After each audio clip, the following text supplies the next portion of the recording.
इस वीडियो में हम फ्रिक्शन से रिलेटेड क्वेश्चन करने वाले हैं, ठीक है। जितने क्वेश्चन यहाँ पर हम लोग फ्रिक्शन से देखेंगे इतने में आपको समझ में आ जाएगा कि फ्रिक्शन क्या होता है, ठीक है। तो वीडियो को लास्ट तक ज़रूर आप लोग देखिएगा और अपने फ्रेंड्स के साथ भी शेयर कर दीजिएगा। चलिए स्टार्ट करते हैं।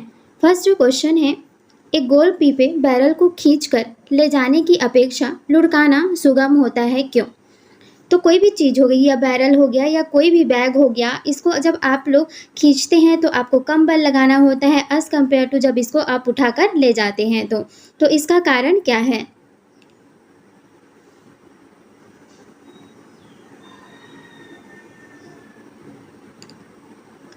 तो आंसर क्या हो जाएगा यहाँ पर, जब हम लोग इसको खींचने की अपेक्षा लुढ़काते हैं तो क्या होता है, यहाँ पर स्लाइडिंग फ्रिक्शन की तुलना में यहाँ पर रोलिंग फ्रिक्शन कम होता है, ठीक है। तो इसीलिए लुढ़काना जो है आसान होता है, क्योंकि यहाँ पर फ्रिक्शन इसमें कम लगता है लुढ़काने में, और खींचने में फ्रिक्शन ज़्यादा लगता है।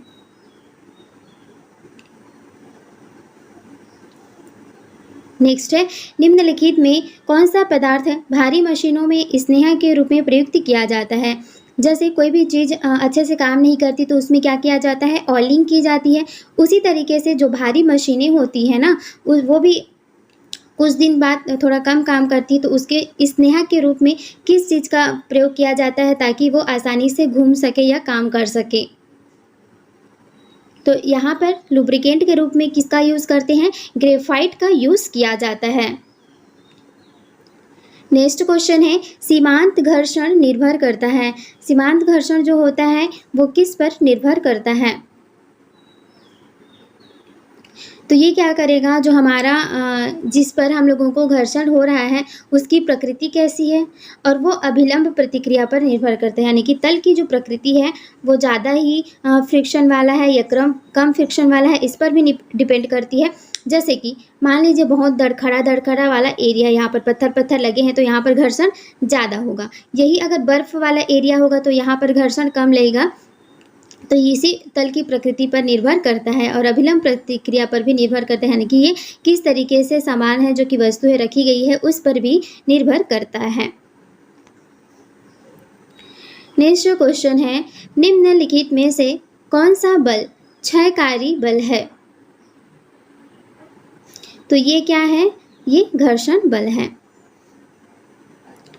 नेक्स्ट जो क्वेश्चन है, निम्नलिखित में से कौन सा विकल्प घर्षण के लिए गलत है?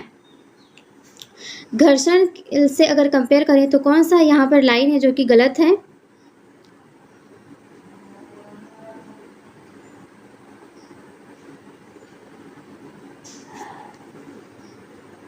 तो यहाँ पर देखिए, फर्श पर धकेला गया मशीन।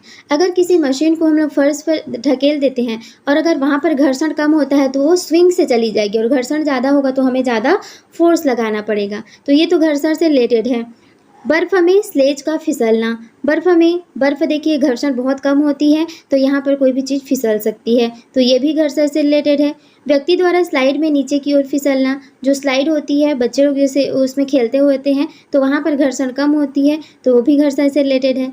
व्यक्ति द्वारा भारी वस्तु को उठाना। अगर वो भारी वस्तु को उठा रहा है तो यहाँ पर फर्श या फिर यहाँ पर जो भी जिससे रिलेटेड है वो तो है ही नहीं, यानी कि वस्तु को उठा रहा है तो यहाँ पर घर्षण का कोई भी लेना देना नहीं है। ऑप्शन नंबर डी इसका राइट आंसर हो जाएगा। नेक्स्ट है, निम्न में से कौन सा घर्षण बल के बारे में सच नहीं है? अब यहाँ पर भी फ्रिक्शन फोर्स के बारे में कौन सा सही नहीं है उसको बताना है।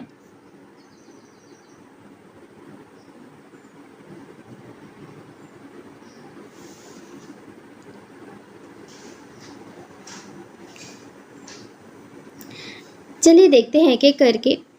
घर्षण एक बल है, तो बिल्कुल सही है। घर्षण क्या होता है, एक तरीके का बल होता है जो संपर्क में आने पर सतहों की सापेक्ष गति का विरोध करता है।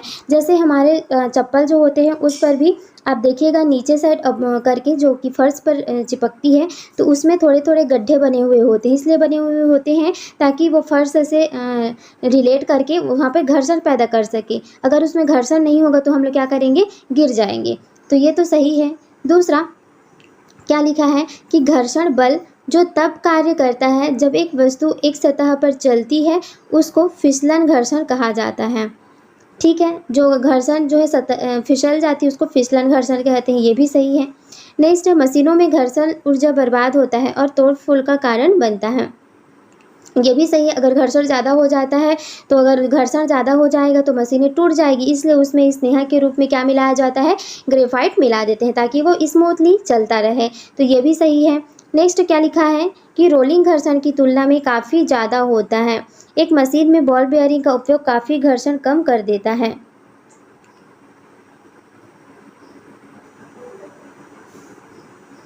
तो देखिए यहाँ पर जो रोलिंग करना होता है ना, वो घर्षण की तुलना में ज़्यादा नहीं होता है, क्या होता है, कम होता है। ठीक है, तो ये रॉन्ग हो जाएगा, क्योंकि रोल करना ज़्यादा आसान है एज़ कम्पेयर टू आपको धक्का देने से। नेक्स्ट है, व्यवस्थित वस्तुओं की वो प्रकृति जो उसे स्थिर या समान गति से गतिमान रहने के लिए प्रवृत्त करता है, क्या कहलाता है, वो कहलाता है जड़त्व। जड़त्व क्या होता है, अपने आप में चेंजेस करने का ये विरोध करता है। मान लीजिए कोई भी वस्तु है वो स्थिर अवस्था में है, तो वो अपने गति करने का विरोध करेगी, तो उसके लिए हमें बल लगाना पड़ेगा। और मान लीजिए कोई वस्तु गति कर रही है तो वो गति ही करती रहेगी, वो स्थिर नहीं होना चाहिए, वो स्थिर होने का विरोध करेगी, तो यही होता है जड़त्व का नियम।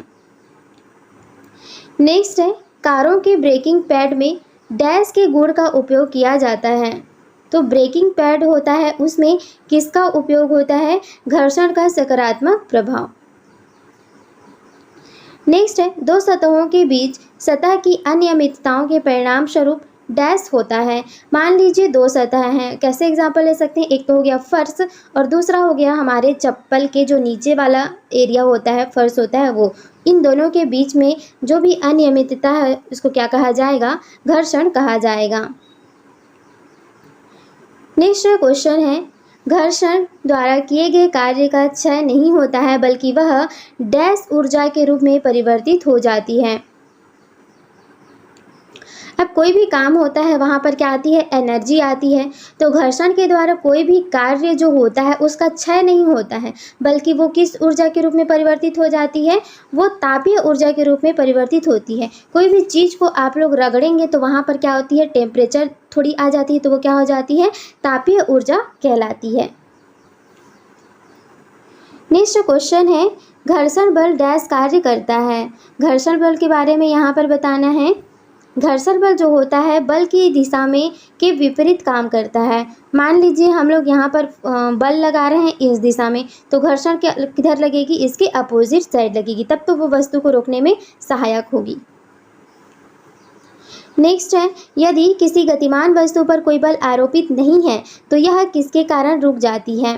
तो मान लीजिए कि कोई भी गतिमान वस्तु है, उस पर घर्षण काम नहीं कर रहा है, तो वो क्या करेगी, रुक जाएगी।